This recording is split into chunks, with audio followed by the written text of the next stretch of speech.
seen since the 1989 Hillsborough disaster. He's written to the Foreign Secretary, Liz Truss, with a list of 7 demands, including a request for a formal probe and apologies aimed at UEFA and the French authorities. Let's turn to Professor Keith Still, who's a crowd risk analyst. Professor, appreciate your time. Thanks very much indeed.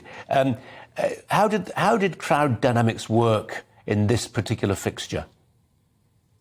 Well, what we saw was the psyche of the Liverpool fans realising the risks that they were exposed to and taking the necessary precautions, backing off. I mean, the video clips that I've seen where they're telling each other we're getting crushed at the front and they're backing away from it.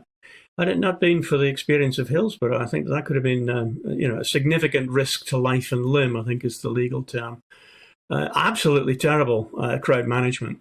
So crowd dynamics is all about understanding pressures that can build up in a crowd, pinch points, bottlenecks, and just designing those out of the system so you never expose people to those risks.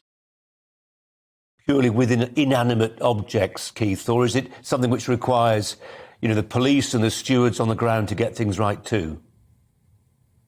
Well, you've got a national stadium there. They should have had well-exercised plans, should have understood the potential risk of any alleged forged tickets, large numbers of people turning up. These are not unknown factors for a national stadium. So all of these should have been brought into the crowd management plan with various contingency. But what we're seeing there is just an overwhelming force against what appears to be people just trying to go about the business and get in to see the match.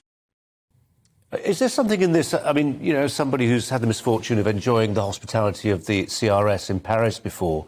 Without peddling too many national stereotypes, French riot police do not have a reputation for softly policing.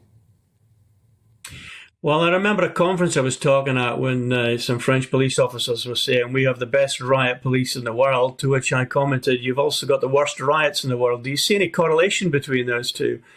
So I think there's a cause and effect here. What I'm seeing on the various video clips is the effect of an overwhelming police approach to crowd management, or rather in their instance, crowd control. I mean, the full riot gear brought on there. It's not how it should be managed at all. Keith Still, appreciate your expertise. Thanks very much.